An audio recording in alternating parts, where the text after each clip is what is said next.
ચલો હવે ધ્યાન આપજો અહીંયા. આજે આપણે ચેપ્ટર નંબર 2 ના તમામ એમસીક્યુ જોઈ લઈશું. આપણે એમસીક્યુ નું આપણું પર્યાવરણના બધા એમસીક્યુ ચલાવી લીધા છે. એની બહારનું એક એમસીક્યુ આવશે નહીં, અને એનો વિડીયો પણ આપણે મૂકી દીધો છે. હવે આજે આપણે કયા ચેપ્ટરનું? યુનિટ 2. યુનિટ 2 ના 2 ગુણ આજે તમને મળશે. 2 ગુણના એમસીક્યુ. આની બહારનો એમસીક્યુ નહીં આવે.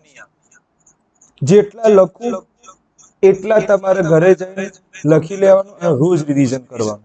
પેપર સેટ નથી કરતા કશો વાંધો નહીં, પણ આટલું કરવાનું છે. બીજું, આના 2 વિડીયો આવશે. યુનિટ 13 ના મેં 3 વિડીયો મૂક્યા છે. એક એમસીક્યુ ના, વિભાગ બી ના અને વિભાગ ડી ના. આના કેટલા વિડીયો આવશે? 2. એક તો આવશે તમારા સેક્શન એ અને બીજો આવશે section D. Clear? Section A કેટલા માર્કમાં આવશે તમારે? 2 માર્કમાં આવશે. અને બીજું સેક્શન એ બી 2 મિનિટ. હા, સેક્શન એ કેટલા ગુણનું આવશે? 2 ગુણમાં આવશે. અને સેક્શન ડી કેટલા માર્કમાં આવશે? 8 ગુણનો આવશે. એટલે 4 માર્કના પ્રશ્નો કેટલા પૂછશે એ લોકો? 2 પૂછશે. એટલે રોકડિયા માર્ક છે, છોડવાના નથી. સૌથી પહેલો પ્રશ્ન આપણે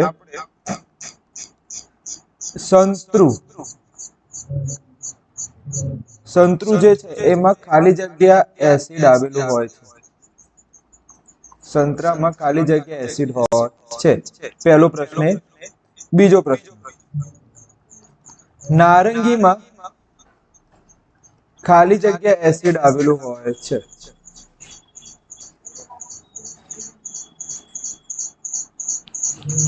બે જ મિનિટ, એ આપણે કરી લઈએ. મને લાગ્યું 2 જ મિનિટ.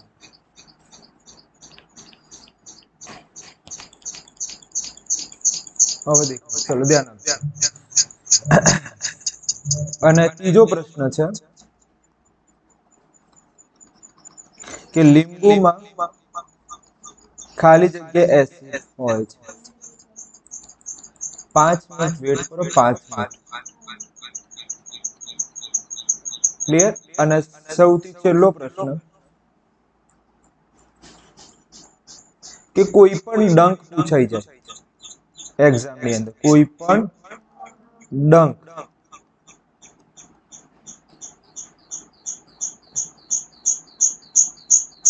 ઓકે, ડંક પૂછાય તો કોઈ પણ ડંકમાં ખાલી જગ્યા એસિડ આવેલું હોય છે.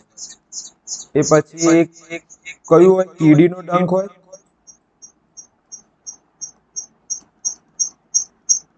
કે પછી કોવેચનું ડંક. તો આપણે આજે આ 4 એમસીક્યુ વિશે અભ્યાસ કરીએ કે શું કહેવામાં આવે છે. તો આમાં કઈ નથી યાદ રાખવાનું. આમાં તમારે ટ્રીક યાદ રાખવાની છે. અહીંયા મેં લખેલું છે ટ્રીક કે સાઈ બાબા, એટલે આપણે સાઈ બાબા છે, એમને કેટલી વસ્તુ ગમે છે? સંતરુ, નારંગી અને લીંબુ ગમે છે. તો યાદ રહેજો, સાઈ બાબાને શું ગમે છે? સંતરુ, નારંગી અને લીંબુ ગમે છે. તો સાઈ બાબા છે એટલે કે અહીંયા જવાબ આવશે સાઇટ્રિક એસિડ. સાઈ બાબા એટલે શું? Citric acid. યાદ રહી જશે. ચલો, નારંગી એ પણ સાઈ બાબાને ગમે છે, તો શું આવે? Citric acid. લીંબુ એ પણ સાઈ બાબાને ગમે છે, તો આવશે સાઇટ્રિક એસિડ. તો ટ્રીક શું યાદ રાખવાની તમારે? સાઈ બાબાને કેટલી વસ્તુ ગમે છે? 3: લીંબુ, નારંગી અને સંતરું. તો આવડશે. તો તમારે આ પ્રશ્નો છે ને, અહીંયા પ્રશ્ન નંબર 1, પ્રશ્ન નંબર 2, પ્રશ્ન નંબર 3, એનું પેપર બનાવી ટેસ્ટ આપવાનું છે. ક્લિયર? ચલો, કોઈ પણ ડંક હોય, કોઈ પણ ડંક હોય તો આપણે એના માટે યાદ રાખીશું મિકી માઉસ નો ડંક. કોઈ પણ ડંક આવે તો ટ્રીકમાં શું યાદ રાખીશું? મિકી માઉસ નો ડંક. ઓકે, તો મિકી એટલે મિથેનોઇક એસિડ. મિકી એટલે શું?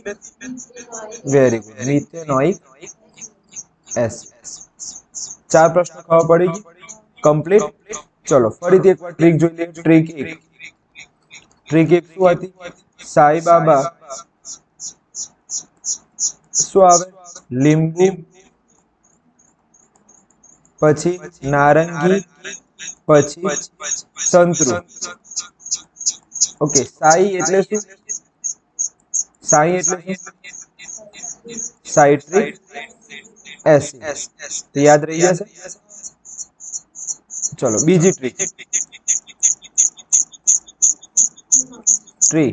ઓકે, મિકી માઉસ નો ડંખ. મિકી માઉસ નો ડંખ એટલે કોઈ પણ ડંખ આવે, કોઈ પણ ડંખ આવે એમાં મી એટલે શું?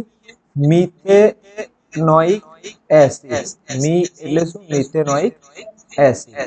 તો યાદ રહેશે ને, મી એટલે શું? Methanoic acid. ક્લિયર છે? આગળ જઈએ. ઓકે, કે 4 પ્રશ્નો આવડી ગયા. લીંબુ, નારંગી, સંતરું, તો સાઇટ્રિક એસિડ. કોઈ પણ ડંખ આવે તો શું લખવાનું? Methanoic acid. ચલો બીજું. હવે કયા નંબરનો પ્રશ્ન? આ 4 આગળના થઈ ગયા. 5મા નંબરનો પ્રશ્ન કે દૂધ સોરી દહીંમાં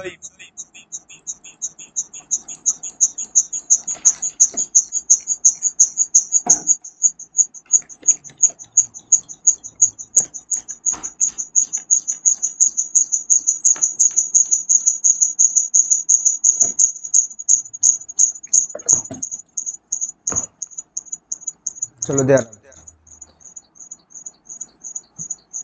દૂધ નહીં, દહીંમાં ખાલી જગ્યા એસિડ હોય છે. દહીંમાં કયું એસિડ હોય? તો યાદ રાખજો, દૂલ એટલે દૂધ નહીં, અહીંયા ભૂલ છે, અહીંયા આવશે દહીં. દહીંમાં કયું એસિડ હોય? લેક્ટિક એસિડ હોય. આ તમારે યાદ રાખવું પડશે. આની ટ્રીક યાદ રાખવી પડશે. દહીંમાં કયું એસિડ હોય? લેક્ટિક એસિડ હોય. તો જવાબ યાદ રાખવાનો, લેક્ટિક એસિડ.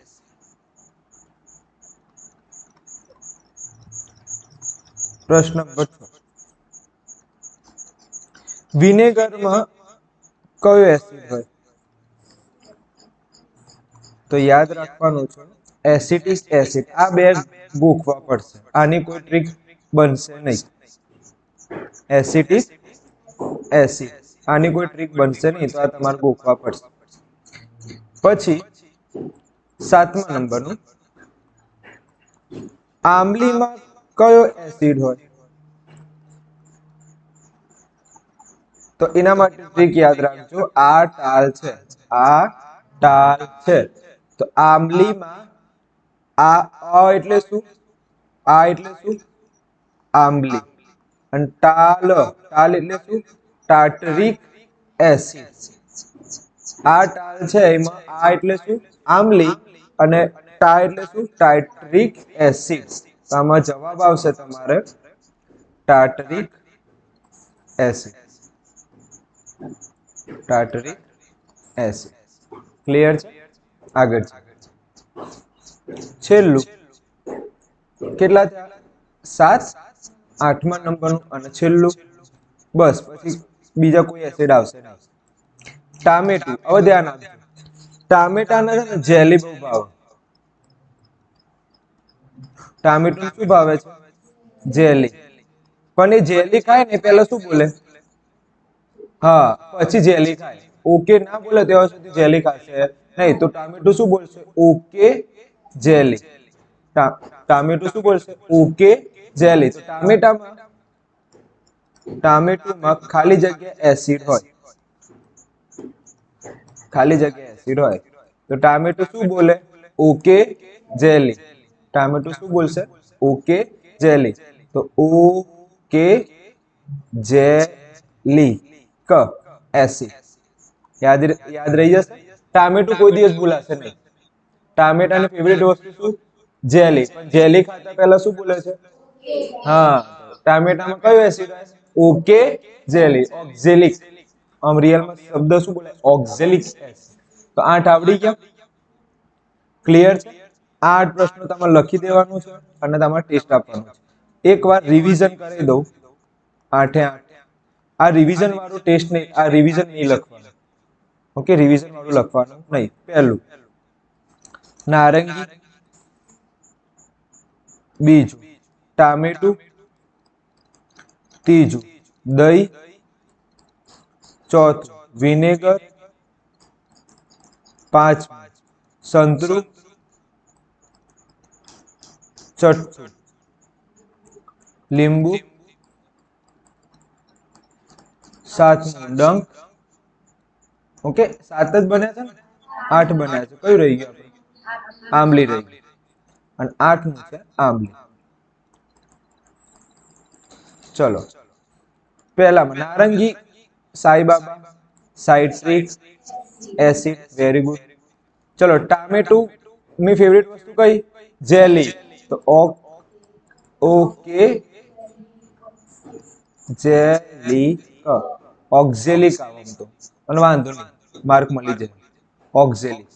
ચલો, દહીંમાં લેક્ટિક એસિડ, વિનેગરમાં એસિટિક એસિડ, પછી સંતરુમાં સાઈબાબા વાળો આવે સાઇટ્રિક એસિડ, લીંબુમાં પણ શું આવે? સાઈબાબા જ આવે સાઇટ્રિક એસિડ, ડંકમાં શું આવે? Mickey mouse, okay, methanoic acid. અને આંબલીમાં શું આવે? ટાલ આવે, એટલે કે ટાર્ટરિક એસિડ. તમારે આ રીતે જ બનાવી દેવાનું સળંગા. 8 પ્રશ્નો આવડી ગયા. આમાંથી 100% એક્ઝામમાં 1 ગુણ પૂછાશે બોર્ડની અંદર, 100% એક હશે. તો ટ્રીક કોની શીખવાડી? ટામેટું ઓકેઝેલિક. નારંગી ટ્રીક શીખવાડી, નારંગી. સંતરાની ટ્રીક શીખવાડી, લીંબુની ટ્રીક શીખવાડી. કોઈ પણ ડંક આવે તો મિથેનોઇક આવે, અને આ ટાલ છે. ફક્ત 2ની ટ્રીક શીખવાડી નથી, દહીં અને વિનેગર. એ યાદ રાખવું પડશે. આવડી ગયું? 8 પ્રશ્નો. આગળ જઈશું. ઓકે, બીજું 9મા નંબરનો પ્રશ્ન. એસિડ સ્વાદે કેવા? તો ધ્યાન આપો, એસિડ સ્વાદે કેવા? ભૂરા. પછી એસિડ આપણે શું યાદ રાખવાનું? ભોલેનાથ યાદ રાખવાનું. ભૂરાનું લાલ બનાવે છે. એસિડ કેમ એસિડ છે? કારણ કે એના જોડે કઈ સંજ્ઞા છે? H+ આયન ના કારણે એ શું કહેવાય છે? એસિડ ગણાય છે. ચલો, પ્રબળ એસિડમાં H+ આયન વધુ, તો એને કેવા કહેવાય? પ્રબળ એસિડ. અને નિર્બળ એસિડ, આ નિર્બળ વ્યક્તિ છે, એમાં શક્તિ છે નહીં, એટલે એમાં H+ આયન કેવા હશે? ઓછા હશે. આ પ્રબળ વ્યક્તિ છે, એમાં શક્તિ કેવી હશે? વધારે. તેમાં H+ કેવા હશે? વધારે. ના ખબર પડે તો હું પ્રશ્ન સમજાઈશ. એસિડ સ્વાદે કેવા?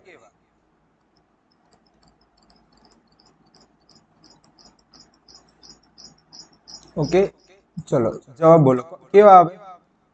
સ્વાદે ખાટા. Very good. ચલો, બીજું. એસિડ કયા લિટમસ પત્રને કેવું બનાવે? કયા લિટમસ પત્રને કેવું બનાવે?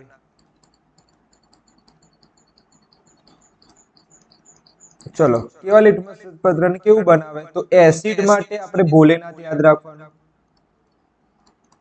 એસિડ માટે શું યાદ રાખવાનું? ભોલેનાથ. એટલે કે ભૂરા લિટમસ પત્રને ભૂરા લિટમસ પત્રને કેવું બનાવે છે? લાલ બનાવે છે.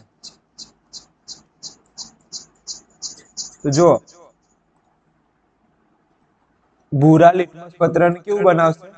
લાલ બનાવે છે. તો ભોલેનાથ, તો ભૂરાને કેવું બનાવે છે? લાલ બનાવે છે. ક્લિયર? 11મો પ્રશ્ન. એસિડ માટે જવાબદાર આયન કોણ? જવાબદાર આયન કોણ? કોણ જવાબદાર આયન આવે એસિડ માટે? તો એસિડ કેમ એસિડ છે? કારણ કે એના જોડે શું છે? કયા આયનો આવેલા છે? H+ આયન થી એ પોતે શું છે? એસિડ છે. 11 ખબર પડી ગઈ. ચલો 12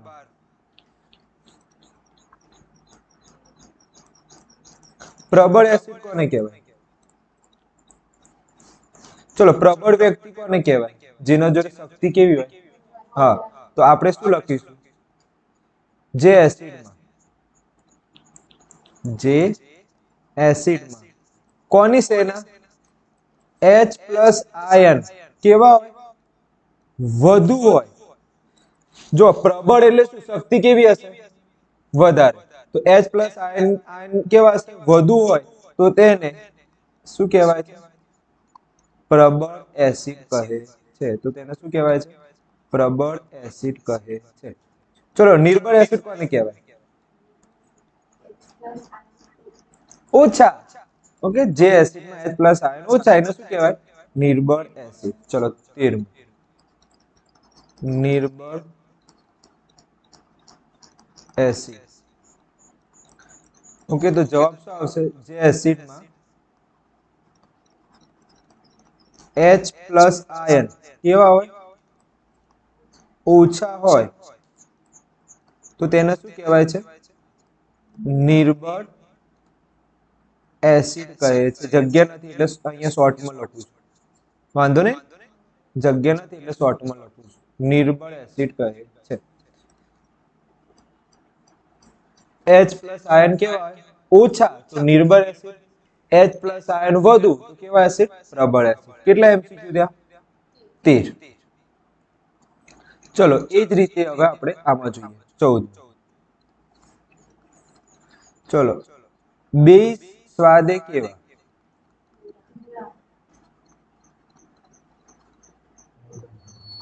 સ્વાદે કેવા? તો જવાબ આપશે તુરા. કેવા હોય છે સ્વાદે? તુરા હોય છે. ચલો એના પછીનો પ્રશ્ન, બેઝ કેવા લિટમસ પત્રને કેવું બનાવે? બેઝ કેવા લિટમસ પત્રને કેવું બનાવે? તો એસિડ નું ઊંધું. એસિડમાં આપણે શું યાદ રાખ્યું હતું? ભોલેનાથ યાદ રાખ્યું હતું. એસિડમાં આપણે શું નાખ્યું? યાદ રાખ્યું હતું? ભોલેનાથ. આ એસિડ માટે. તો એનું ઊંધું કરો. ભૂરાને લાલ બનાવતું હતું એસિડ, તો એનું ઊંધું કરવાનું. Very good. તો આપણે બેઝમાં આવશે લાલ લિટમસ પત્રને કેવું બનાવે છે? ભૂરું બનાવે છે. લાલ લિટમસ પત્રને કેવું બનાવે છે? ભૂરું બનાવે છે. ચલો એસિડ માટે કયા આયન જવાબદાર હતા?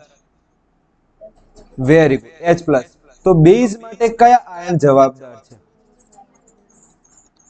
તો બેઝ માટે કયા આયન જવાબદાર છે? તો જવાબ શું આવશે? Very good, OH- ion. અને એસિડ માટે શું આવે? H+ ion. સારું, હવે હું તમને બીજો પ્રશ્ન પૂછું.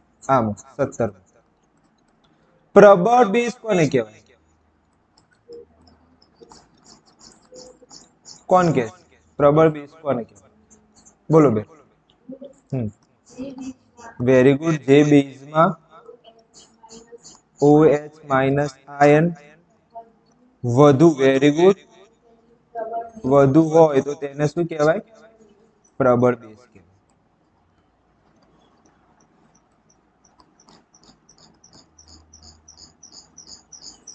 સારું, તો નિર્બળ બેઝ કોને કહેવાય? 18મો પ્રશ્ન.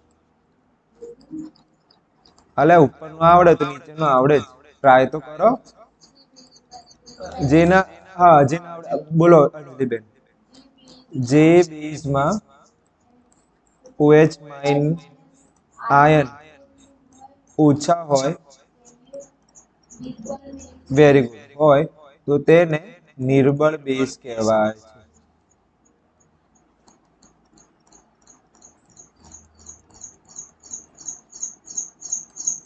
18 સુધી ખબર પડી ગઈ કમ્પ્લીટ આગળ જઈએ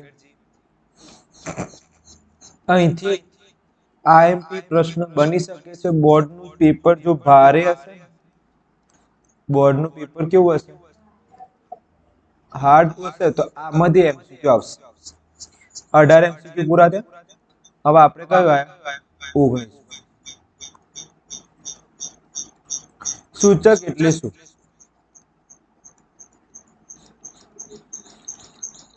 સૂચક એટલે શું જે એસિડ અને બેઝની હાજરીમાં રંગ પરિવર્તન કરે તો તેને શું કહેવાય હા જે એસિડ અને બેઝની હાજરીમાં શું કરે રંગ પરિવર્તન કરે તો તેને શું કહેવાય છે સૂચક કહે છે સૂચક કહે છે ખબર પડી ગઈ આમાં કોઈ ડાઉટ હોય તો બોલો આગળ જઈએ સૂચક કેટલા પ્રકારના હોય ત્રણ પ્રકારના એક હોય કુદરતી એક શું હોય દ્રાણીય સૂચક અને એક શું હોય કૃત્રિમ સૂચક ઓકે કુદરતી સૂચકના ઉદાહરણો જણાવો આ પૂછાઈ શકે એક્ઝામ તો આપણે લખીશું સૂચક કેટલા પ્રકાર હોય સૂચકના ત્રણ પ્રકાર હોય સૂચકના કેટલા પ્રકાર પડે છે તો સૂચકના કેટલા પ્રકાર પડે છે ત્રણ કયા કયા ત્રણ પહેલું કુદરતી સૂચક બીજું કૃત્રિમ સૂચક અને ત્રીજું દ્રાણેન્દ્રિય સૂચક દ્રાણેન્દ્રિય સૂચક ક્લિયર છે ખબર પડી ગઈ આપણે કોઈ ડાઉટ હોય તો બોલાવો હવે એના પછીનો પ્રશ્ન 11મો કુદરતી સૂચકના ઉદાહરણ લખો કુદરતી સૂચકના ઉદાહરણ તો ચાર ઉદાહરણ યાદ રાખવાના એક મોસ્ટ આઈએમપી કયું હળદર એક કયું હળદર બીજું લાલ કોબીજ પછી લિટમસ પત્ર ઓકે પછી એક આવે છે લાઇકેન આ પૂછાયેલું છે પેપર સેટમાં લાઇકેન ઓકે લાઇકેન લિટમસ પત્ર શાનું બનેલું હોય છે લાઇકેન નું આવો એક પ્રશ્ન પૂછેલું છે લોકોએ તો ખાસ ધ્યાન આપજો લિટમસ પત્ર શાનું બનેલું હોય લાઇકેન નું બનેલું હોય છે લાઇકેન ઉદાહરણ નથી ફરીથી કહી દઉં લાઇકેન ઉદાહરણ નથી આ તો કદાચ એ લોકો આવો પ્રશ્ન પૂછી લે કે લિટમસ પત્ર શાનું બનેલું હોય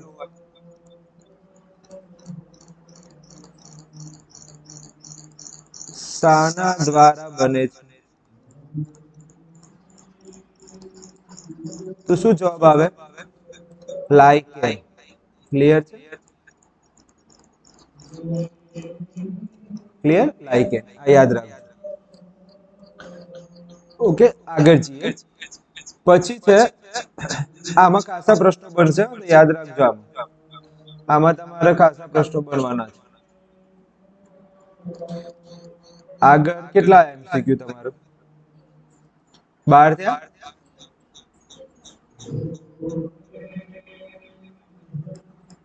23 માં મારા લખવામાં ભૂલ થઈ ગઈ અહીંયા કયા આપણે 19મું 19 20 21 22 હવે કયું આપણે 23 ક્લિયર 23મો પ્રશ્ન એવો છે કે દ્રાણેન્દ્રિય સૂચક એટલે શું દ્રાણેન્દ્રિય સૂચક એટલે શું મસ્ત પ્રશ્ન જે એસિડ અને બેઝની હાજરીમાં વાસ જો આમાં હાજરી તો ઉપર જો સૂચકમાં હાજરી તો આવે છે રંગ પરિવર્તન કરીને શું કહેવાય ફક્ત સૂચક પણ વાસ બદલાઈને શું કહેવાય દ્રાણીન્દ્રિય સૂચક.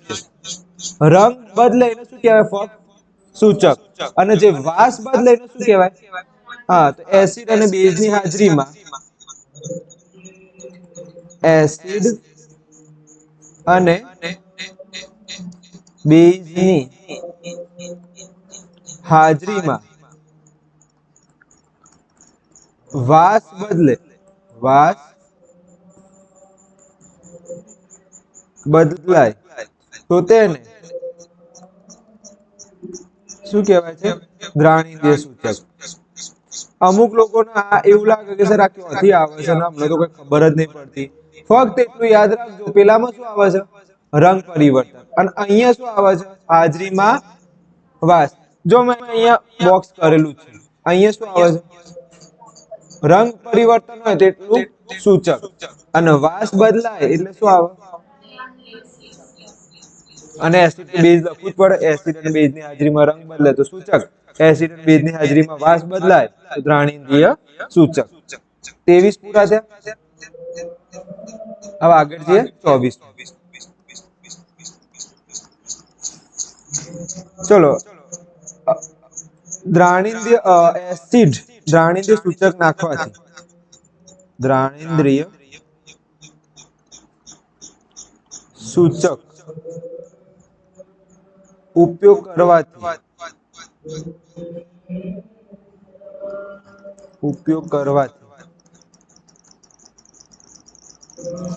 જો દ્રાણીન્દ્રિય સૂચક આપણે ઉપયોગ કરીએ તો એસિડ હશે ને, જો પ્રવાહી શું હશે? એસિડ હશે. ઉપયોગ કરવાથી તો એસિડ છે તે કેવી રીતે ખબર પડે? તે કેવી રીતે ખબર પડે? ધ્યાન આપજો. આપણે શું નાખ્યું છે? દ્રાણીન્દ્રિય સૂચક. અને પાછું શું છે? એસિડ. તો આપણને કઈ રીતે ખબર પડે કે આ એસિડ જ છે? તો જવાબ, જો વાસ દૂર થાય ને, વાસ દૂર થાય નહીં તો શું કહેવાય? એસિડ છે. જો વાસ દૂર ના થાય તો શું છે? એસિડ છે. વાસ દૂર થશે નહીં. એસિડમાં વાસ દૂર થશે નહીં. અને બીજું ખાસ યાદ રાખજો, વાસ જો દૂર થાય, જો વાસ શું થઈ જાય? દૂર થાય તે શું હશે? તમારા બેઝ છે. આ મોસ્ટ આઈએમપી છે, ખાસ યાદ રાખજો. વાસ દૂર ન થાય તો એસિડ. અને વાસ જો દૂર થઈ જાય તો શું હશે? બેઝ હશે. એસિડ વાસ દૂર કરતો નથી, બેઝ વાસ દૂર કરે છે. 25.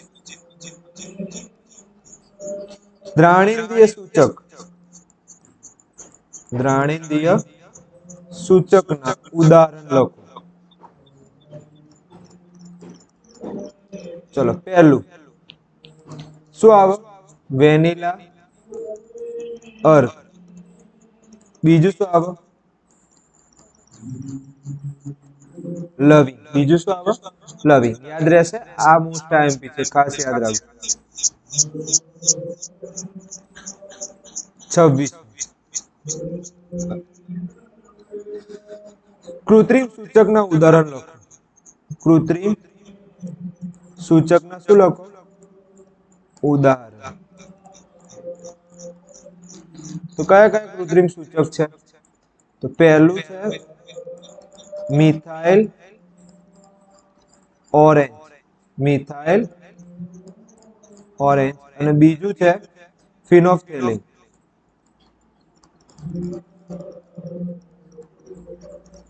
બીજું શું છે તમારું? ફિનોલ્ફથેલિન. યાદ રહેશે. ચલો, હવે અહીંયા ધ્યાન આપજો. આના પછીનો પ્રશ્ન પણ સારો છે. ધ્યાન આપજો. પ્રશ્ન નંબર કયો આપણે? 27. જો હવે જો હું અહીંયા બે વસ્તુ લખું છું. એક તો ફિનોલ્ફથેલિન,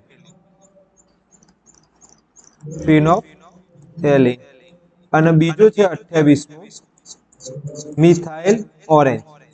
મિથાઇલ ઓરેન્જ. ઓરેન્જ. ક્લિયર?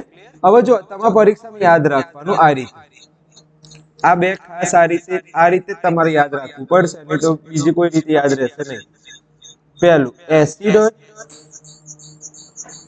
અને બીજું બેઝ. પહેલું એસિડ અને બીજું બેઝ. જો હું એસિડ ની અંદર શું નાખું, હા ફરીથી એસિડ ની અંદર શું નાખું, હા તો મને કયો રંગ જોવા મળે, તો મને રંગ જોવા મળે છે, જો ફિનોલ્ફથેલિન નાખું તો મને કયો રંગ જોવા મળે છે, સફેદ. આ મોસ્ટ આઈએમપી છે. એસિડ માં શું નાખું હું, ફિનોલ્ફથેલિન નાખું તો મને કયો રંગ જોવા મળે, સફેદ. અને બેઝ ની અંદર જો હું ફિનોલ્ફથેલિન નાખું તો મને કયો કલર જોવા મળે, ગુલાબી. મોસ્ટ આઈએમપી છે. ચલો હવે એસિડ ની અંદર શું નાખું, મિથાઇલ ઓરેન્જ જો નાખું તો મને રંગ જોવા મળે લાલ. કયો રંગ જોવા મળે, લાલ. અને જો બેઝ ની અંદર હું મિથાઇલ ઓરેન્જ નાખું તો મને કયો કલર જોવા મળે, પીળો કલર જોવા મળે. ક્લિયર? અહીંયા સુધી રાખ્યા છે.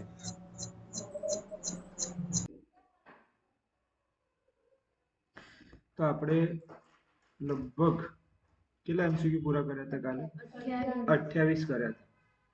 ક્લિયર? તો એસિડ ની અંદર આપણે એકવાર ફરીથી રિવિઝન કરી લઈએ છીએ અહીંથી. જો એસિડ ની અંદર આપણે શું નાખીશું, ફિનોલ્ફથેલિન નાખીએ તો એસિડ ની અંદર કયો કલર થઈ જાય, સફેદ કલર થઈ જાય. ક્લિયર? હવે જો હું બેઝ નાખું તો કયો કલર થાય, બેઝ ની અંદર શું નાખું હું, ફિનોલ્ફથેલિન નાખું તો કયો કલર થઈ જાય, ગુલાબી કલર થઈ જાય. અને એ જ રીતે 28 એસિડ ની અંદર શું નાખું, મિથાઇલ ઓરેન્જ નાખું તો કયો કલર થઈ જાય, લાલ કલર થઈ જાય. અને બેઝ ની અંદર હું મિથાઇલ ઓરેન્જ રાખું તો કયો કલર થઈ જાય, એક મસ્ત ટ્રીક છે. જો ઓરેન્જ આવે તો લાલ યાદ રાખવાનું, ઓરેન્જ પછી શું યાદ રાખવું, લાલ. અને પછી શું યાદ રાખવું, પીળો. યાદ રહીએ, ઓરેન્જ લાલ પીળો, ઓરેન્જ લાલ પીળો, ઓરેન્જ લાલ પીળો. તો યાદ રહી જશે.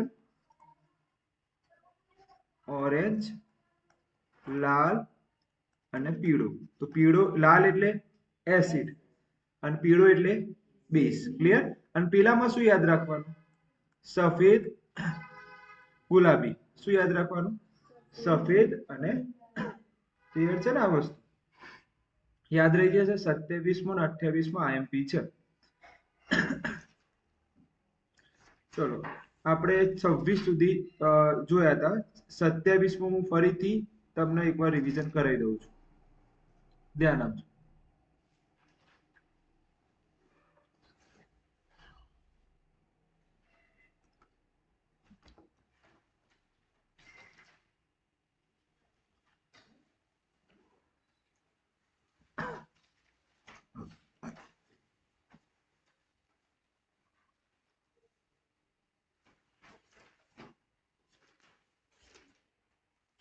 ક્યાં છે અહીંયા, 10મો તો દેખાય છે.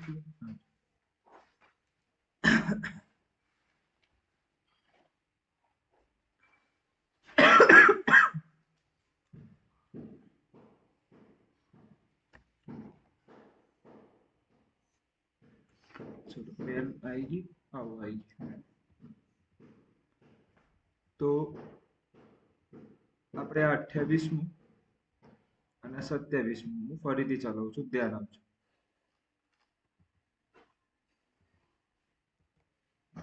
ચલો 27 હતા.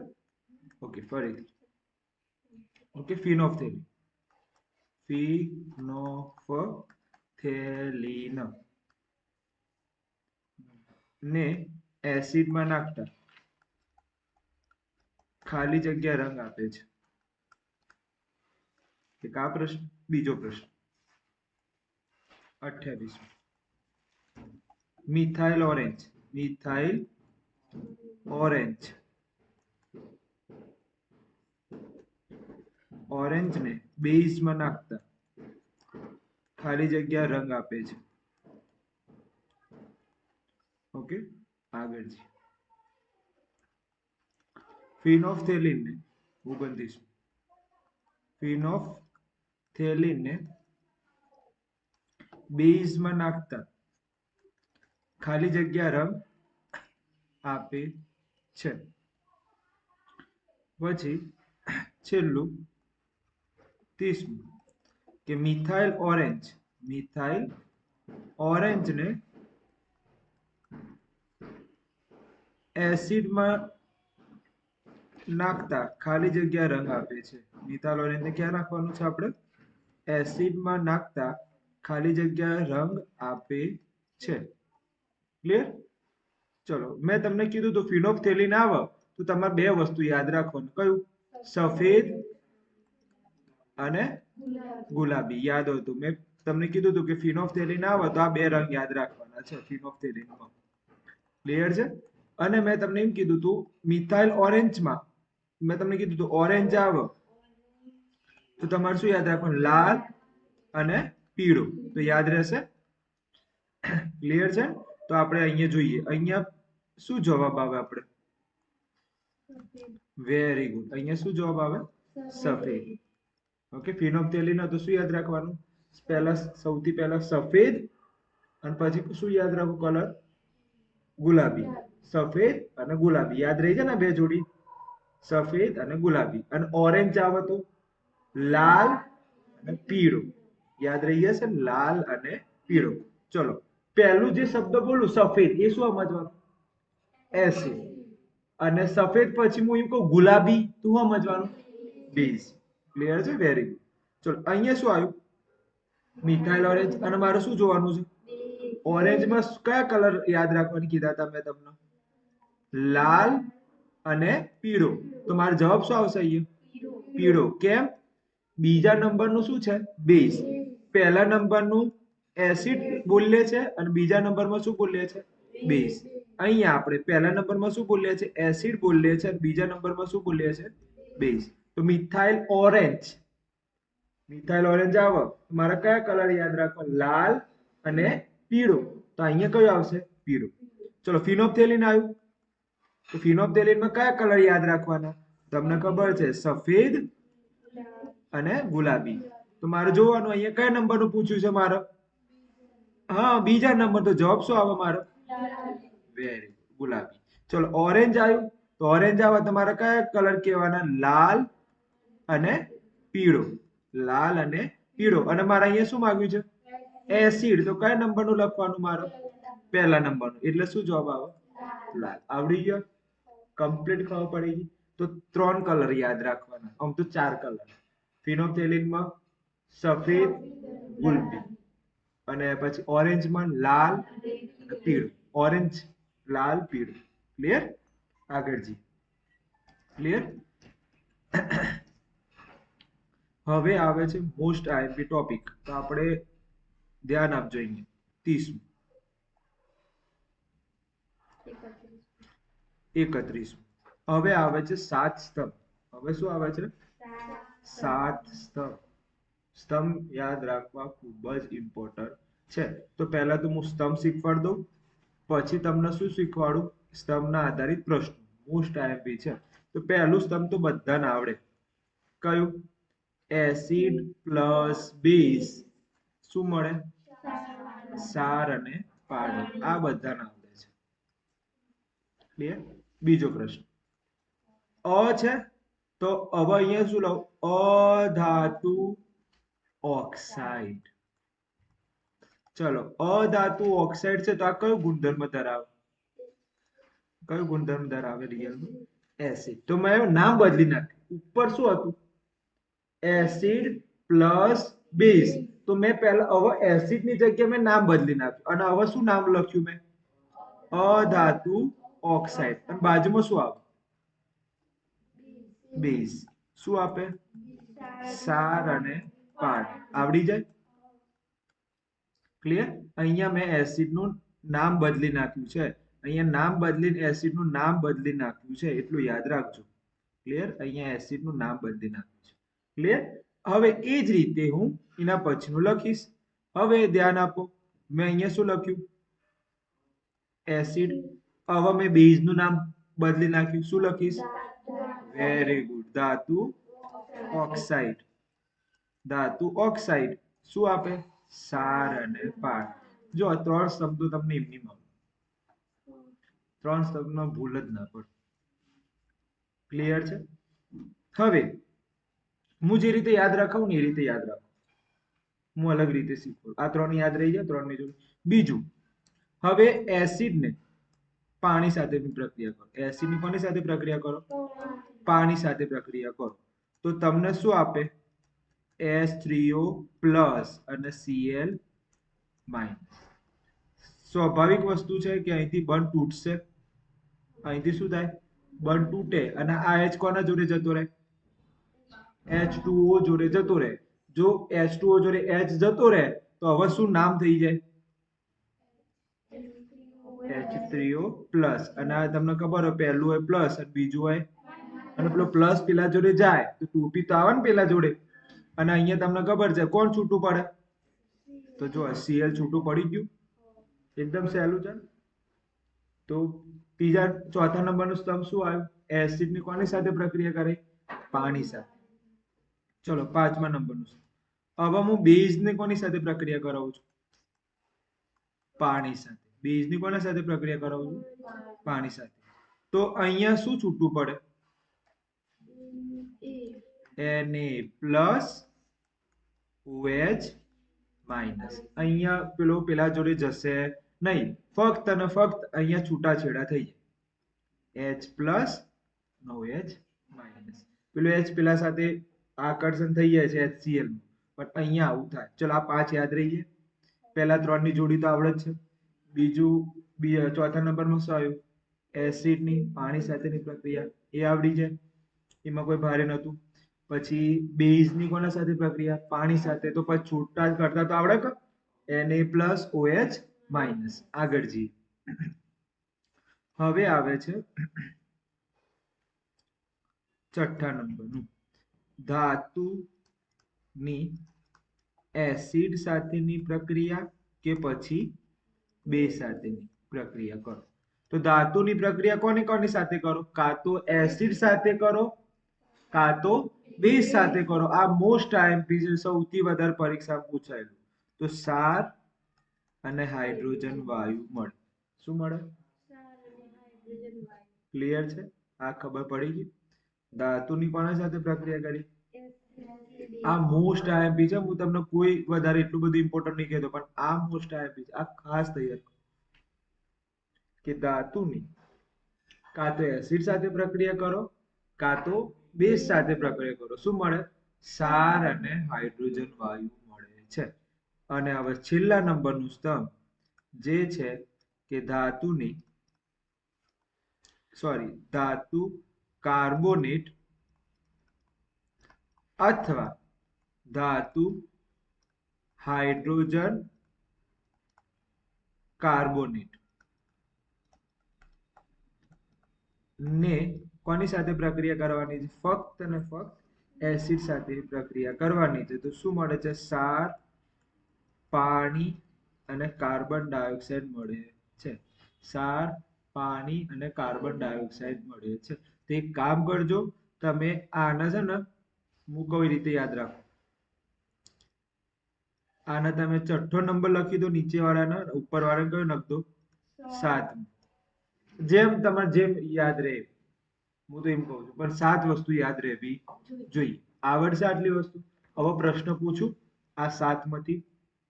ક્લિયર? ચલો હવે પ્રશ્ન આવે છે. આપણે કયા નંબરનો પ્રશ્ન આવે છે? 31મા નંબરનો પ્રશ્ન આવે છે. 31. તટસ્થીકરણ પ્રક્રિયા એટલે શું? સર આવું તો કોઈ ચલાવ્યું નથી. કોણ કહેશે તટસ્થીકરણ પ્રક્રિયા એટલે શું? મોસ્ટ આઈએમપી પ્રશ્ન છે. કોને આવડે છે? બોલો. એસિડ અને બેઝની વચ્ચે પ્રક્રિયા કરી ક્ષાર અને પાણી. હા, એસિડ અને બેઝ એસિડ અને બેઝ વચ્ચે પ્રક્રિયા કરીને શું મળે? સાર અને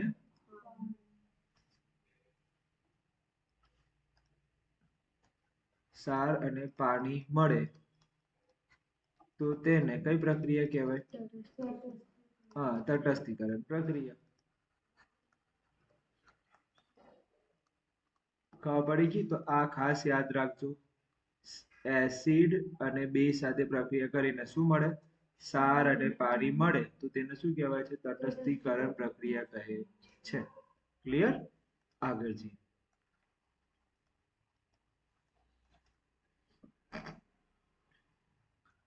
ઓકે, કેલ્શિયમની એસિડ સાથે પ્રક્રિયા થાય તો ખાલી જગ્યા વાયુ મળે છે. ખાલી જગ્યા વાયુ મળે છે. ચલો, આ કેલ્શિયમ છે. સી એટલે શું? કેલ્શિયમ. બોલો શું જવાબ આપો? તો પહેલા તો એમ કહો, કેલ્શિયમ છે શું? ધાતુ છે.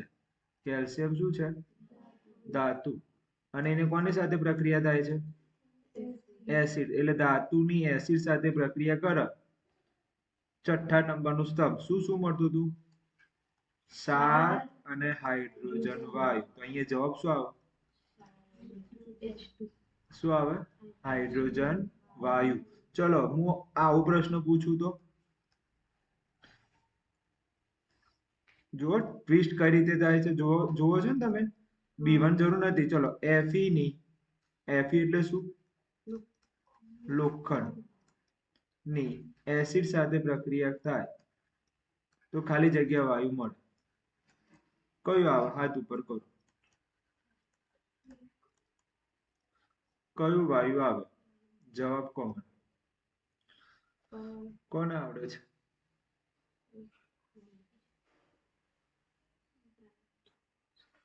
લોખંડ શું કહેવાય?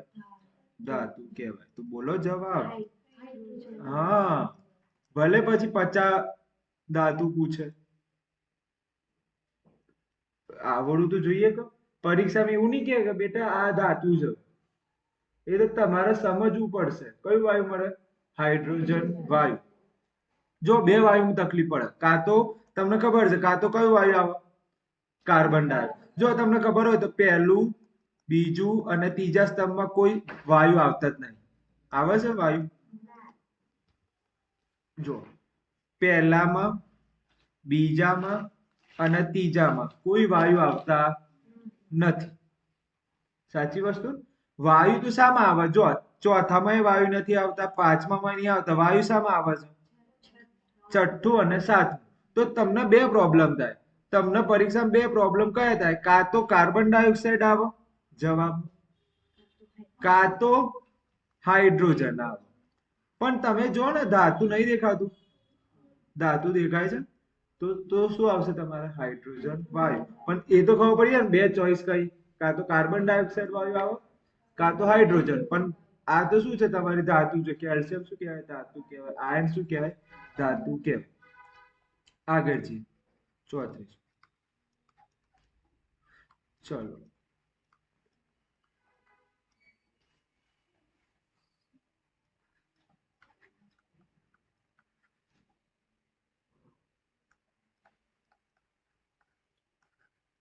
પ્રક્રિયા થતા ખાલી જગ્યા વાયુ મળે છે. શું આવે? બોલો આમાં શું આવે? Carbon dioxide. કેમ કે જો આ કાર્બોનેટ દેખાય છે અહીંયા, CO3 આવે તો સમજવાનું કાર્બોનેટ. તો આ કાર્બોનેટ છે તો કયું વાયુ મળે? કાર્બન ડાયોક્સાઇડ વાયુ મળે. ખબર પડી ગઈ? તો આમાંથી આટલા જ પ્રશ્નો પૂછાશે, બીજા કોઈ પૂછાવે છે નહીં.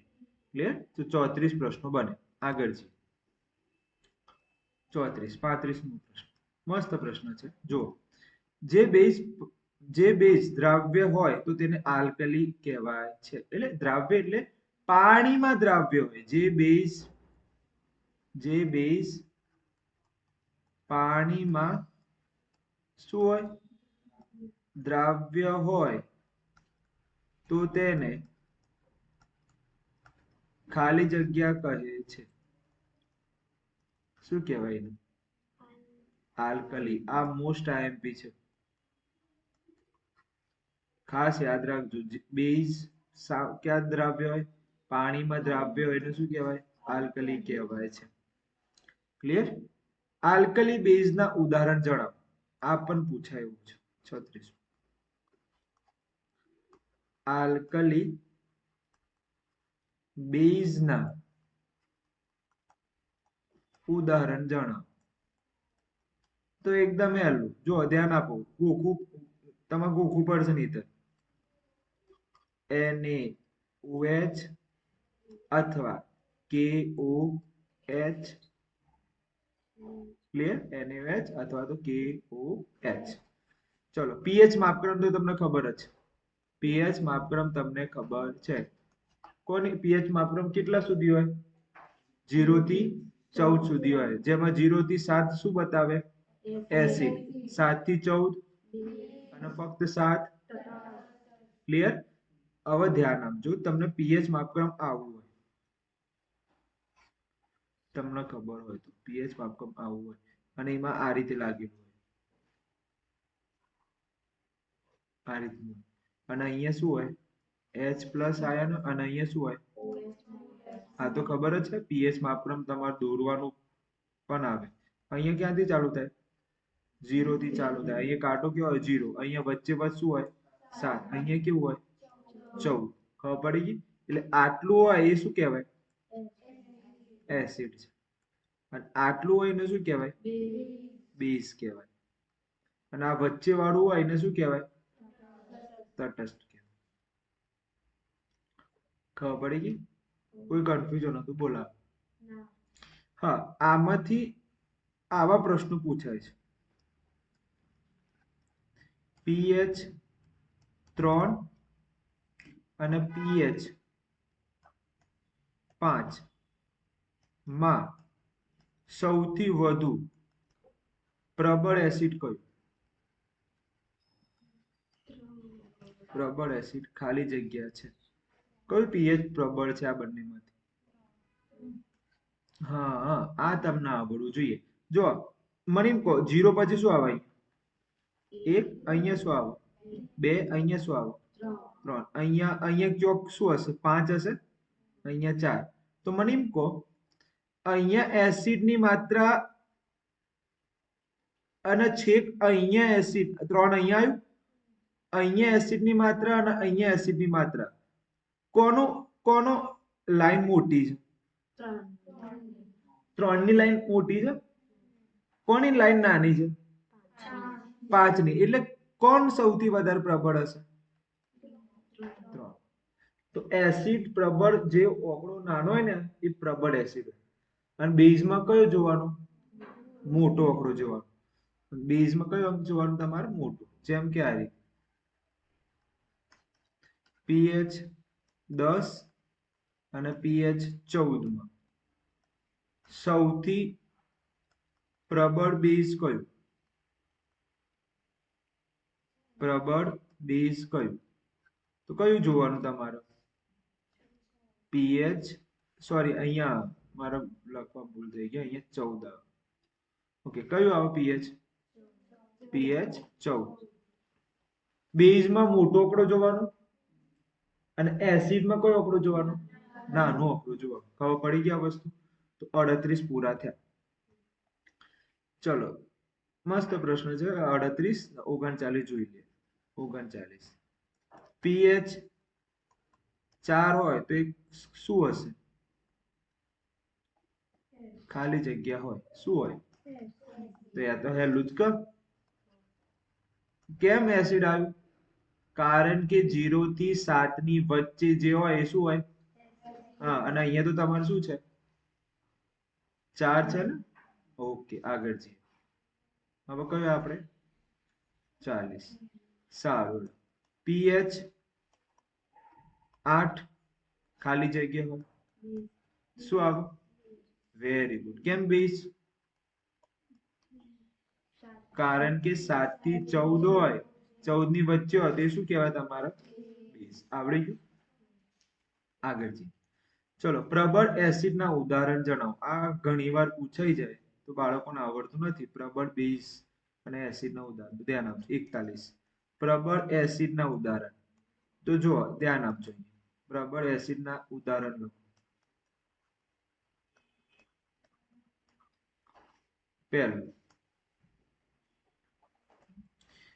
પહેલો તો આપણે એસિડનો રાજા લખીએ. H2SO4 આ એસિડનો રાજા છે, સલ્ફ્યુરિક એસિડ. બીજું પ્રબળ એસિડ છે HNO3 જેને આપણે કહીએ છીએ નાઇટ્રિક એસિડ. અને ત્રીજું છે HCl હાઇડ્રોક્લોરિક એસિડ. આ પ્રબળ એસિડ છે. ઓકે, હવે નિર્બળ એસિડની વાત કરું. કયા એસિડની વાત? નિર્બળ એસિડ. તો નિર્બળ એસિડની અંદર આવે મિથ ઇથ ઇથેનોઇક એસિડ, અથવા તો આનું બીજું નામ શું છે? Acetic acid. વિનેગરમાં વપરાય.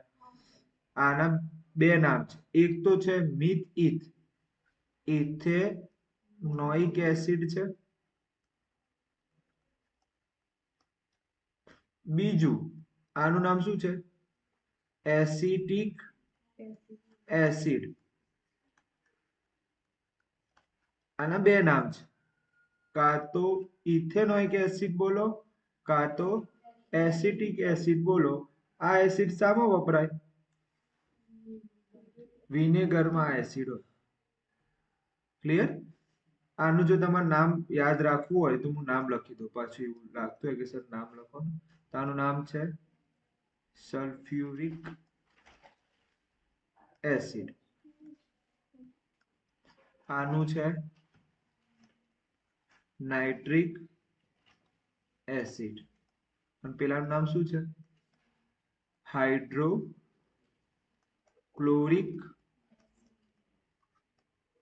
એસિડ. ક્લિયર? આ યાદ રહેશે? કોઈ કન્ફ્યુઝન હોય તો બોલો. કોઈ ડાઉટ હોય તો બોલાવો. ઓકે, આગળ જઈએ. હવે પ્રબળ બેઝની વાત કરીએ. કયો પ્રશ્ન આવ્યો આપણે? ઓકે, પ્રબળ બેઝ. પ્રબળ બેઝની અંદર બે યાદ રાખો. પ્રબળ બેઝના બે, એક તો છે NaOH અને બીજું છે KOH. નામ કોણ કહેશે આ બંને? નામ આવડે છે કોઈને? Sodium hydroxide. ચલો આનું નામ કોણ કહેશે? Potassium hydroxide.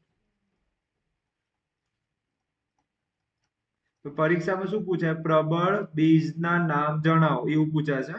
પ્રબળ બેઝના શું જણાવો? નામ જણાવો. તો આ લખવાનું. હે? આમાં તમને શું પૂછાય? હા, નિર્બળ બેઝના નામ જણાવો. નિર્બળ બેઝના શું જણાવો? નામ. ચલો પેલા નિર્બળ એસિડના નામ જણાવો. હવે આપણે કયા જોઈએ?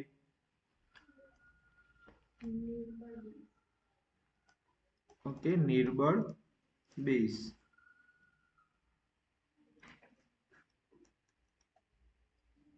ઓકે, તો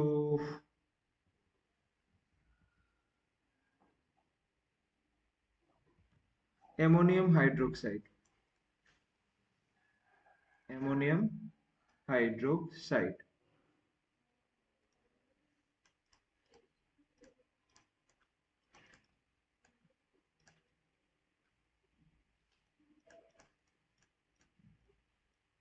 હાઇડ્રોક્સાઇડ. ક્લિયર? આ નહીં પૂછે.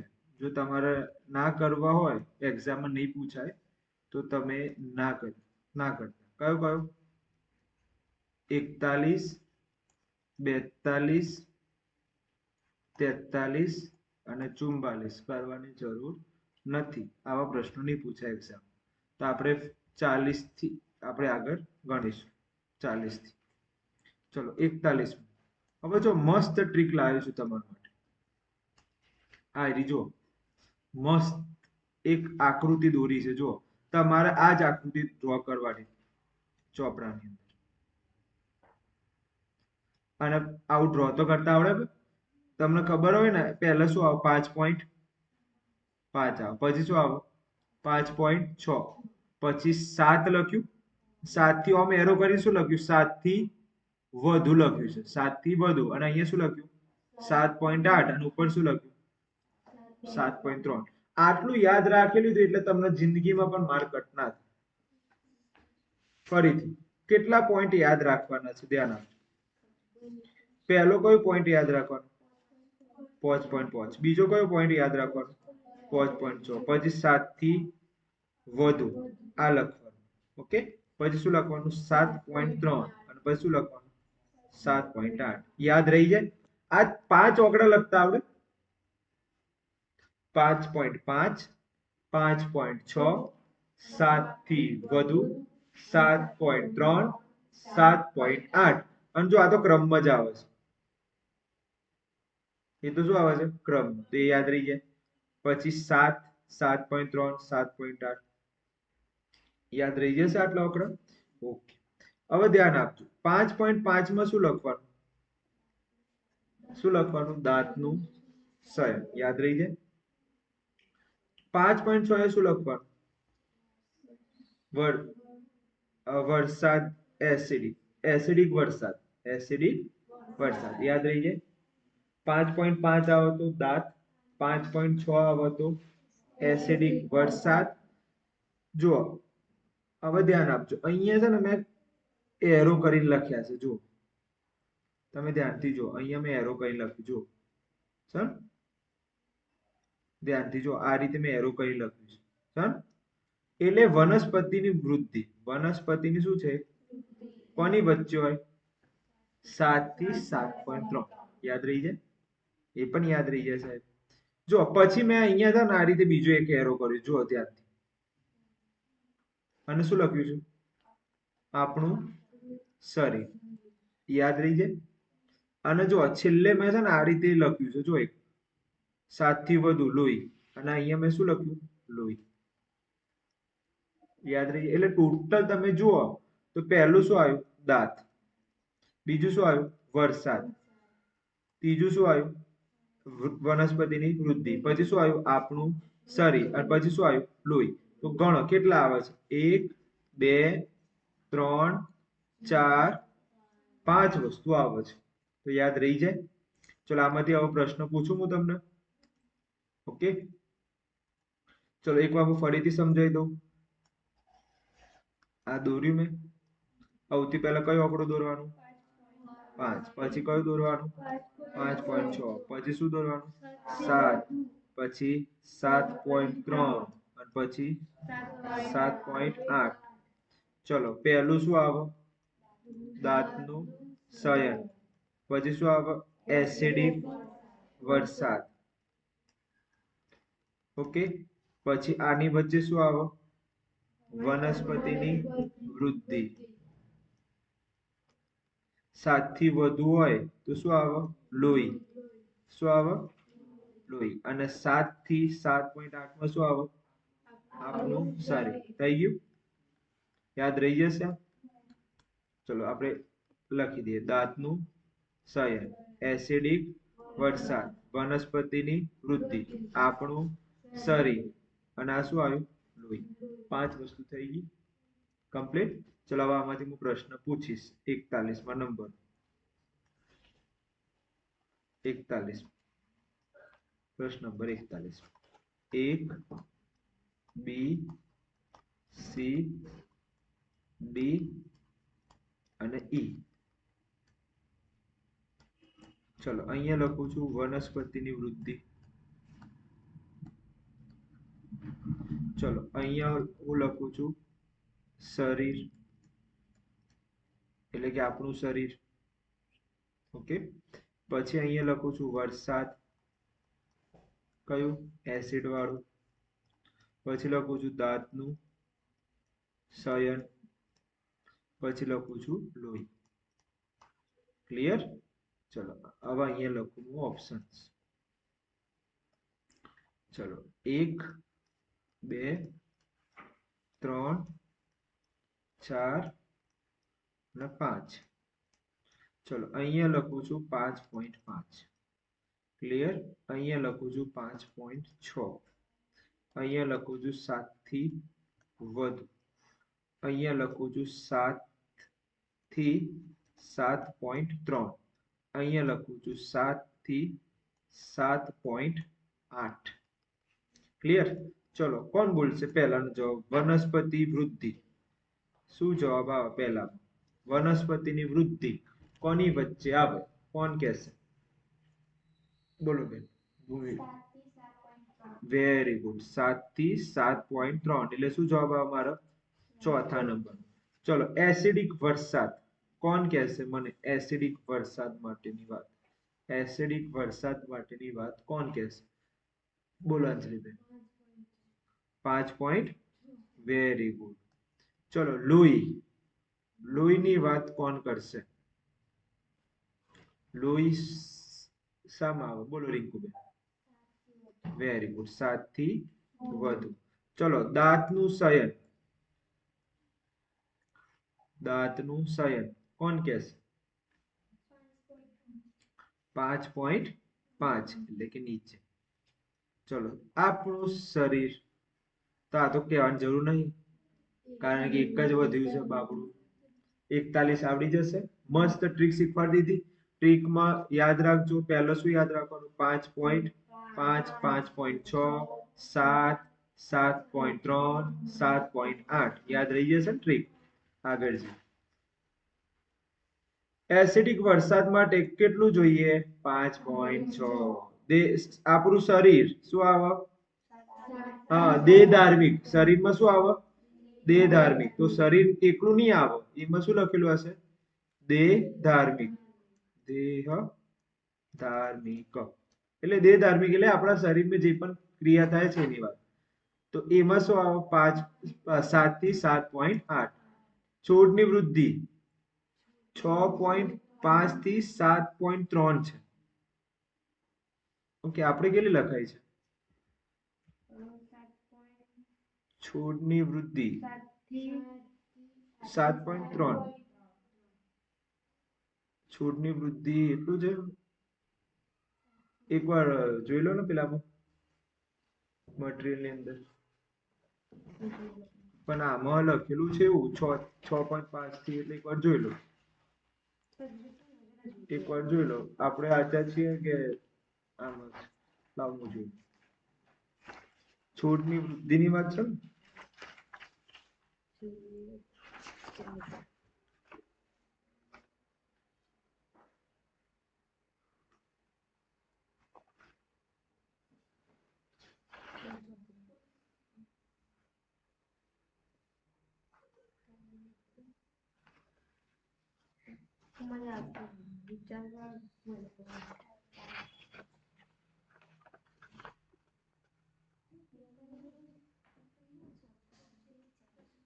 નથી મળતું. કેટલામાં છે?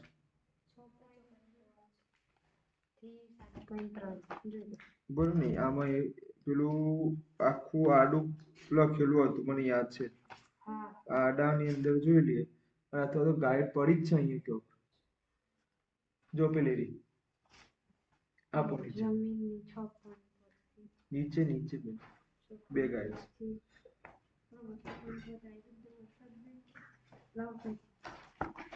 જોઈ લઈએ આપણે.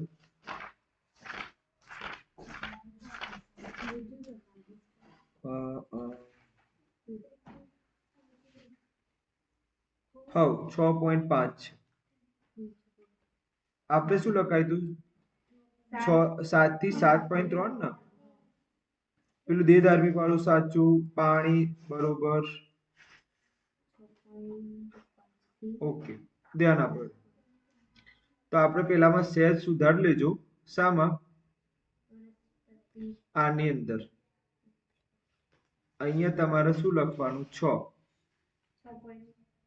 એટલે કઈ નહીં, ડાયરેક્ટ એટલું યાદ રાખો ને, સિમ્પલ શોર્ટ અને સિમ્પલ. શું કે ભાઈ 7 હતા એની જગ્યાએ કેટલા લખવાના છે? હા, અહીંયા 7 થી 7.3 છે ને, એની જગ્યાએ શું લખવાના? 6 થી 7.3. એટલું યાદ રાખજો. આટલો સુધારો કરી દેજો. અહીંયા આટલો સુધારો કરી લેજો, 6 થી 7.3. આમાં પ્રિન્ટિંગ મિસ્ટેક થઈ હતી. ચલો, આ યાદ રહી જશે. દાંતનું સંયન 5. ક્લિયર છે ને? તો આપણે એક જ લખવાનું, આપણે એક જ ની અંદર બધા લખી દેવાનું, વારે ઘડી પ્રશ્ન બનાય નહીં કરવાનો. ક્લિયર? તો અહીંયા ખાસ સુધારો કરી લેજો. સુધારો શું કરવાનું છે કે 7 થી આપણે 7 થી કેટલા લખ્યા હતા? 7.3 હતા. એની જગ્યાએ 7 કાઢી નાખવાનું છે અને કેટલા કરી દેવાના છે? 6 કરી દેવાના છે. આટલું યાદ રાખજો અને યાદ રહી જશે. વનસ્પતિ યાદ રહી જશે. ઓકે, આગળ જી. મસ્ત પ્રશ્ન છે. 42માં જમીન એસિડિક હોય. જમીન કેવી હોય? એસિડિક હોય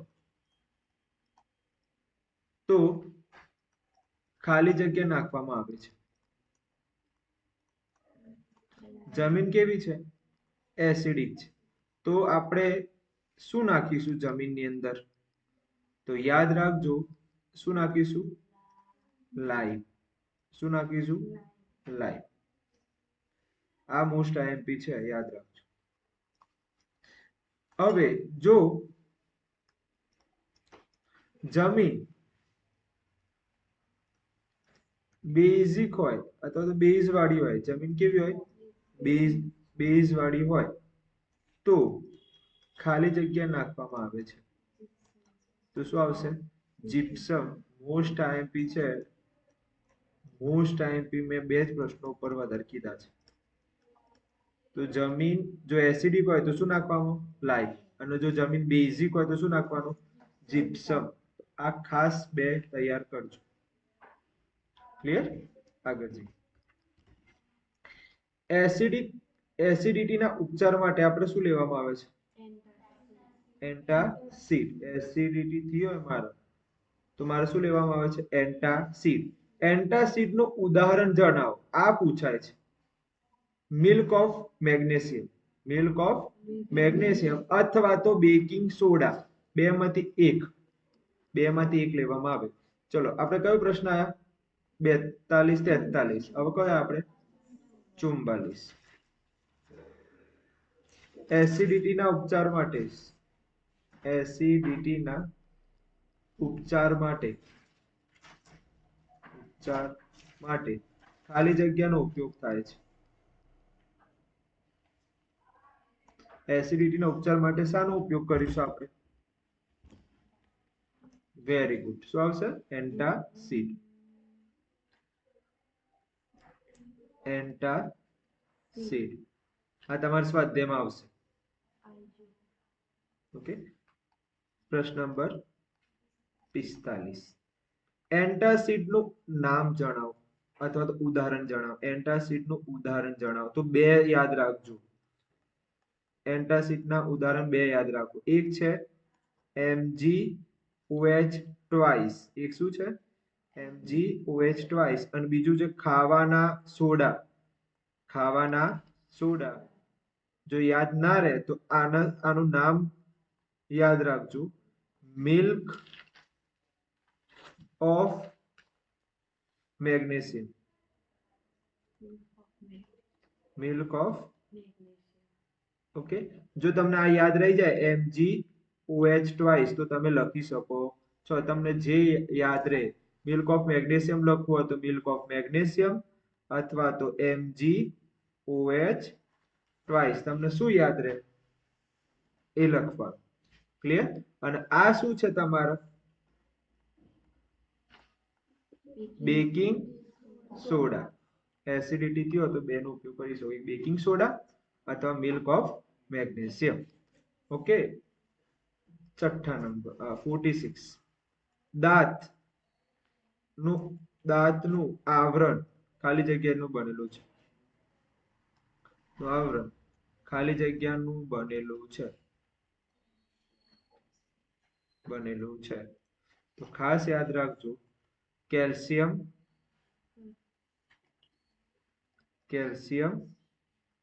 શું આવે? ફોસ્ફેટ. શું આવશે? Calcium phosphate. મોસ્ટ એમપીકા. રોજ લખીને મસ્ત ચોપડો બનાવી દેજો અને તૈયાર કરી દેજો. કેલ્શિયમ ફોસ્ફેટ ના દેખાય તો અહીંયા મેં બીજી વાર લખેલું છે. ક્લિયર? Calcium phosphate. કેટલા ત્યાં? 46. મધમાખી ડંખ મારે તો આપણે રાહત મેળવવા માટે શાનો ઉપયોગ કરીશું? Baking soda. મધમાખી ડંખ મારે તો આપણે શાનો ઉપયોગ કરીશું? બેકિંગ સોડાનો ઉપયોગ કરીશું. ક્લિયર? હવે ધ્યાન આપજો. કયો પ્રશ્ન આપણે? 47. તો ધ્યાન આપજો. 47. મધમાખી ડંખ મારે. મધમાખી ડંખ મારે તો તેના ઉપચાર માટે ખાલી જગ્યાનો ઉપયોગ થાય છે. ઉપચાર માટે કોનો ઉપયોગ થાય છે? Baking soda. બેકિંગ સોડા અથવા તો ખાવાના સોડા લખો તો પણ ચાલે. ખાવાના સોડા લખો તો પણ ચાલે. તો આ ખાસ તૈયાર કરી દેજો. ક્લિયર? હવે જે ચલાવીશ એ ખાસ બધાએ કરવાનું જ છે. મોસ્ટ આઈએમપી છે. પહેલું, ઓકે, પહેલા હું આખું સમજાઈ દઉં પછી હું આગળ લખાઈશ. પહેલું છે baking soda. Baking soda. Baking સોડાને શું કહેવાય? ખાવાના સોડા કહેવાય. ખાવાના સોડા. ચલો, પહેલું આવડી ગયું. બીજું, ધોવાના સોડા. ધોવાના સોડા. ઓકે, ધોવાના સોડા. કૌંસમાં ના લખાય, આ રીતે લખાય. ધોવાના સોડા. ચલો, ત્રીજું, વિરંજન પાવડર. ચલો, ચોથું, વિરંજન આવી ગયું. પછી ધોવાના જીપ્સમ.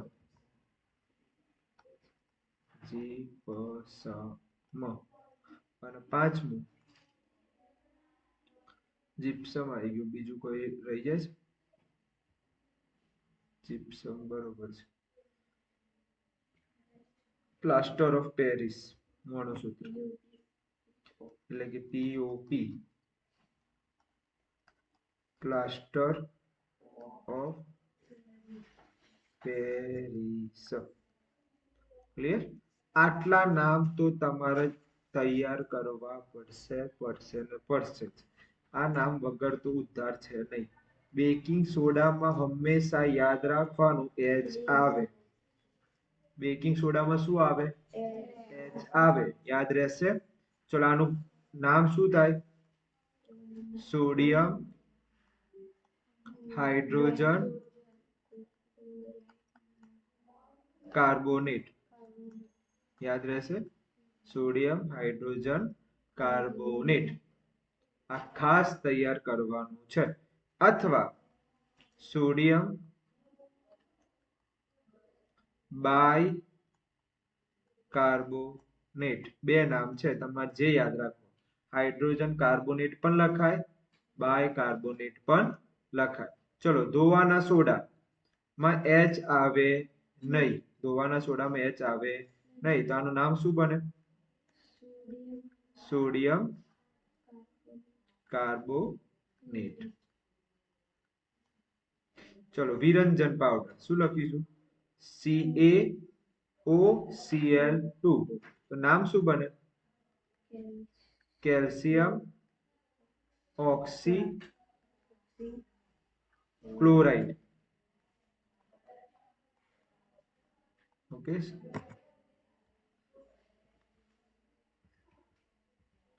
જોઈ લો છે ને, ઓક્સી ક્લોરાઇડ વિરંજન. ઓકે, વિરંજન નું બીજું નામ પણ યાદ રાખજો. શું છે? Bleaching powder. આનું બીજું નામ પણ છે આનું, બ્લીચિંગ પાવડર. આ 10 વાર લખજો અને તૈયાર કરજો. જીપ્સમ. જીપ્સમ નું છે CaSO4 ડોટ H2O. પાણીના કેટલા મોલ? 2. ક્લિયર? અને જો ઉપર વાળું આવડે તો ઓટોમેટિક પ્લાસ્ટર ઓફ પેરિસ આવે. CaSO4 dot 1/2 H2O. ક્લિયર? આ રીતનું છે 1/2 H2O. ઓકે, એકવાર જોઈ લો આપણે પીઓપી સાચું છે કે નહીં. 99% સુધી સાચું છે.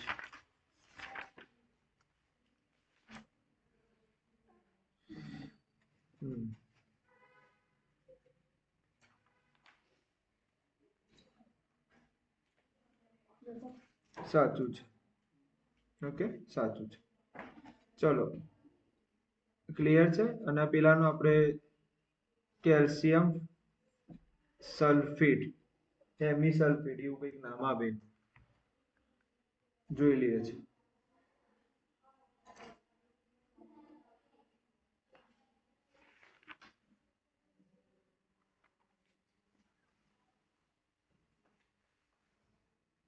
હા, ચલો ધ્યાન આપવાનું નામ.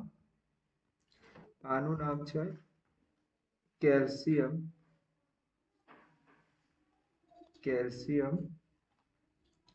સલ્ફેટ. એ તો યાદ રહી જાય, એ વાક્ય તો ઈઝી છે. પણ પાણીને આપણે કહીશું hemi hydrate. Okay, hemi hydrate.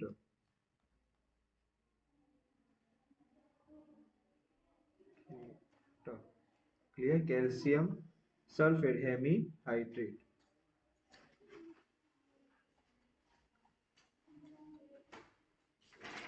અને ઉપર વાળામાં શું આવે? કેલ્શિયમ સલ્ફેટ, ફક્ત શું લખવાનું? હાઇડ્રેટ.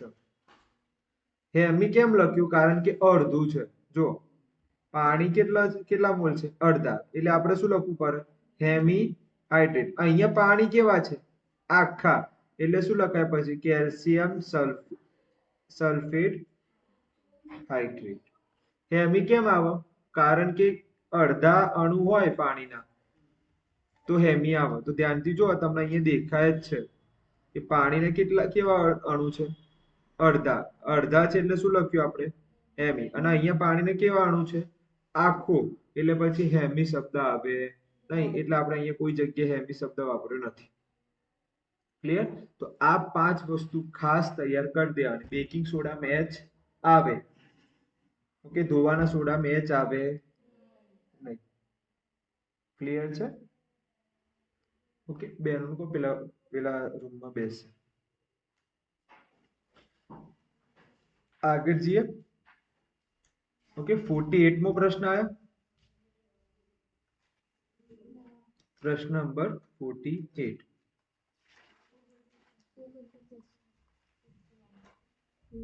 ના 48 આવ્યા. 48. 48. પહેલું બેકિંગ સોડા. બીજું બ્લીચિંગ પાવડર. ત્રીજું ધોવાના સોડા. ચોથું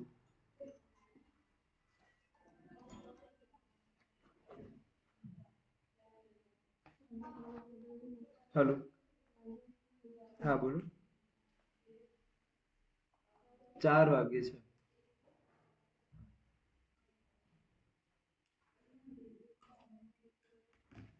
ચલો, ધોવાના સોડા, ખાવાના સોડા, પછી આવે છે પીઓપી, અને પાંચમું છે જીપ્સમ. ઓકે, ચલો A, B, C, D અને E. CaSO4 dot H2O. ચલો ઓકે CaCO2 પછી Na2CO3 પછી NaHCO3 પછી આવે છે S4 ડોટ 2H2O. ચલો હવે આપણે જોડકા જોડવાના છે. બેકિંગ સોડા શું આવે? કયા નંબરનો આવે બેકિંગ સોડા? Very good. કયા નંબરનો આવે? સી. Very good. ચલો બ્લીચિંગ પાવડર શું આવે? બ્લીચિંગ પાવડર બ્લીચિંગ પાવડરમાં બી આવે. Very good. એ આવે. ધોવાના સોડા એચ આવે નહીં, બી આવે. પીઓપી અડધો પાણીનો અણુ ઈ આવે. જીપ્સમ આખો પાણીનો અણુ ડી. ક્લિયર છે? ખબર પડી ગયા? તો 48મો પ્રશ્ન આ રીતે લખવા. ચલો હવે તો સ્વાધ્યાયના પ્રશ્નો આવ્યા. સ્વાધ્યાયના પ્રશ્નો આ 48 અને આ કયા આપણે 49. સ્વાધ્યાયનો પ્રશ્ન કે ભાઈ લાલ લિટમસ પત્રને કેવું બનાવે? ભૂરું. જો લાલ ને ભૂરું બનાવે તો રિયલમાં એને શું કહેવાય? બેઝ કહેવાય. બેઝ કેવા લિટમસ પત્રને કેવું બનાવે? લાભુ બનાવે. ક્લિયર? તો નીચેનામાંથી કયું હોઈ શકે? ઓપ્શન આપેલા છે જો 1 4 5. જો પીએચ શોધવાની છે. મારે શું શોધવાની છે? હા, તમને ખબર છે પીએચ 0 થી 7 હોય તો શું કહેવાય? એસિડ. ચલો પીએચ 7 થી 14 હોય તો શું કહેવાય? બેઝ. ક્લિયર? અને પીએચ 7 હોય તો તટસ્થ. ક્લિયર છે? ઓકે. તો તમને ખબર છે તો જવાબ શું આવશે તમારો? ડી. કારણ કે એ કોની વચ્ચે છે? 7 થી 14 ની વચ્ચે કોણ આવે? 10 આવે. ક્લિયર? એટલે જવાબ શું આવે મારે? ડી. ક્લિયર છે? આગળ છે. આ યાદ રાખો. આ તમારા કયા નંબરનો પ્રશ્ન બન્યો? 50મા નંબરનો પ્રશ્ન આવ્યો. ચલો જો આ પ્રશ્ન સમજો. એક દ્રાવણમાં શું છે? ઈંડાના પીસેલા કવચ એટલે કોષ સાથે પ્રક્રિયા કરી. જો જો નીચે લખેલું છે ઈંડાના પીસેલા કવચ શાનું બનેલું હોય? Calcium carbonate. ચલો હવે ધ્યાન આપજો. ઈંડાના પીસેલા કવચ અથવા તો કોષ શાના બનેલા હોય? કેલ્શિયમ કાર્બોનેટના બનેલા. શાના બનેલા હોય? કાર્બોનેટ. આ પ્રશ્ન ખાસ ખબર હોવી જોઈએ. ઈંડાનું પીસેલો જે કોષ છે એ શાનું બનેલું હોય? હા, ચલો દાંતનું આવરણ શાનું બનેલું? કેલ્શિયમ. બોલો દાંતનું આવરણ કેલ્શિયમ. Very good. ફોસ્ફેટ. તો આ બે ખાસ યાદ રાખજો. દાંતનું આવરણ શાનું બનેલું હોય? Calcium phosphate. અને ઈંડાનું પેલું કવચ અથવા તો કોષ કેલ્શિયમ કાર્બોનેટ. અને આપણું દાંતનું આવરણ કેલ્શિયમ ફોસ્ફેટ. એટલે તમને અહીંયા આ લોકોએ છે ને કેલ્શિયમ કાર્બોનેટ શબ્દ આપ્યું નથી. એની જગ્યાએ શું કીધું? ઈંડાના પીસેલા કોષ સાથે પ્રક્રિયા કરે. એટલે આ કેલ્શિયમ કાર્બોનેટ રિયલમાં કેલ્શિયમ કાર્બોનેટ એટલે કે CaSO3 કાર્બોનેટ એટલે આપણે 7મા નંબરનું સ્તંભ યાદ કરો. અને હવે કેલ્શિયમ કાર્બોનેટ કોના સાથે પ્રક્રિયા કરાય? રિયલમાં તો એસિડ સાથે જ કરાવાય. તો હવે તમે જો કરે તો વાયુ ઉત્પન્ન કરે છે અને તમને ખબર વાયુ ઉત્પન્ન કરે કયું? કાર- કાર્બન ડાયોક્સાઇડ વાળું યાદ છે તમને? અને પાણી તમને ખબર છે કે HCl સાથે પ્રક્રિયા થાય એટલે તમે જો અહીંયા આપણો જવાબ શું આવશે? HCl આવે. અહીંયા મારો જવાબ શું આવે? HCl આવે. જો મેં લખેલું છે ખબર પડી ગયા? તો જવાબ શું આવશે મારો? B HCl. અને જો B ના ખબર પડે તો જો A શું છે? ક્ષાર. C શું છે? ક્ષાર. D શું છે? તો જવાબ શું આવે? HCl. પણ તમને ખબર હોવું જોઈએ ઈંડાના પીસેલા કવચ એટલે શું? Calcium carbonate. અત્યારે મેં 7મા નંબરની કંપની લખાઈ આ છે કાર્બોનેટ. કાર્બોનેટ કોના સાથે પ્રક્રિયા કરે? એસિડ સાથે. આ ખબર પડી ગઈ? તો અહીંયા જવાબ શું આવશે મારો? બી આવશે. કેલ્શિયમ કાર્બોનેટ એ ખબર પડી ગઈ. 24મો નંબર કેટલા? બસ હવે બે છેલ્લા બે. ચલો મારી જોડે કેટલા NH છે? ચલો કેટલા ml છે? 10 ml શું છે? NaOH. 10 ml NaOH માંથી કેટલા ml HCl સામે હું નાખું છું? 8 છે ને? 8 ml હું શું નાખું છું? HCl.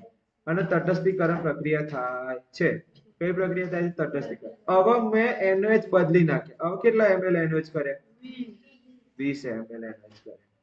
જો અહીંયા લખેલું છે. હવે કેટલા ml NaOH લીધા? 20. તો ખાલી જગ્યા માત્રામાં મારા HCl આવશે. ખાલી જગ્યા માત્રામાં મારા HCl આવે.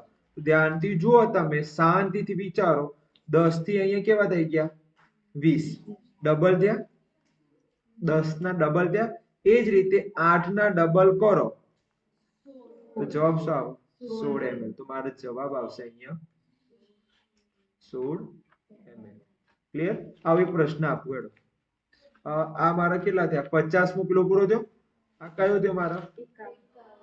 ના પણ તમે એના કરતા પહેલા ઉપરનું છે ને આ 51 લખજો. ઈંડાનું કવચ શાનું બનેલું હોય? કેલ્શિયમ કાર્બોનેટ આ લખજો. પછી નીચે વાળું કયું રાખજો? 52. ઓકે 52. હવે ચલો હું 53 મારી રીતે બનાવું. ચલો હું લઉં છું 4 ml HCl ના દ્રાવણમાં. HCl ના દ્રાવણમાં 16 ml NaOH નાખું છું. કેટલા ml NaOH નાખું છું? 16 ml NaOH નાખીને શું કરું છું? તટસ્થીકરણ કરું છું. હવે જો હું 20 ml HCl લઉં. કેટલા ml HCl દ્રાવણ લઉં તો મારે ખાલી જગ્યા NaOH નાખવા પડે. કેટલા ml નાખવા પડે તટસ્થીકરણમાં? વિચારો હેડો.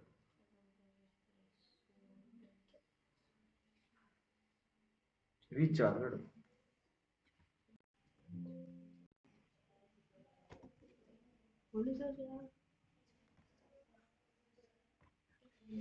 કોણ આવડે છે? બોલો બેન. ચલો જોઈ લઈએ. આવો પ્રશ્ન છે.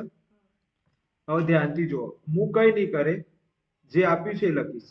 ચલો 4 ml HCl માં મારે કેટલું નાખવું પડતું હતું પહેલા? 16 ml શું નાખવું પડે? હા. હવે મેં કેટલા કર્યા?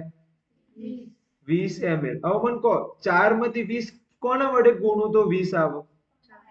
4 નું કોના વડે ગુણું તો 20 આવે? તો 5 વડે મેં ગુણ્યા. 4 ને મેં કેટલા વડે ગુણ્યા? 5 વડે ગુણું તો મારો જવાબ શું આવે? 20. જો હું અહીંયા પણ 5 વડે ગુણું તો મારે અહીંયા કેટલા વડે ગુણવા પડે? 5. એટલે 30 વધી પડી 3. 6 7 8. જવાબ શું આવે?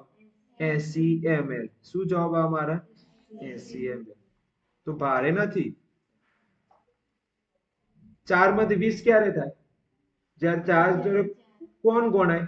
4 જોડે આપણે 5 ગુણીએ તો 20 આવે. આ બાજુમાં ખબર પડી ગઈ? તો પેલી બાજુ મેં 5 આ બાજુ 5 વડે ગુણ્યા તો પેલી બાજુ મારે કેટલા વડે ગુણવાના? 5 વડે ગુણવાના. આ ખબર પડી ગઈ? 53. અને છેલ્લું આ તો આપણે ચલાવી દીધું છે તો એ આપ્યું છે. કેટલા બન્યા? 53. ના અહીંયા કયો આવે? 54મો પ્રશ્ન. કે ભાઈ આની બહારનો પ્રશ્ન નહીં આવે હો. તો આટલા તૈયાર કરજો ખાસ. અપાચનના ઉપચાર માટે. અપાચનના ઉપચાર એટલે અપાચન એટલે શું? એસિડિટી માટે આપણે શાનો ઉપયોગ કરીશું? એન્ટાસિડ આ બીજી વાર આવ્યો એટલે કરવાની જરૂર નથી. તો આપણે ટોટલ કેટલા એમસીક્યુ બન્યા છે અત્યાર સુધી? 53 નો કાલે ટેસ્ટ આપવાનો છે. આજે હું યુટ્યુબ ઉપર મૂકી દઈશ.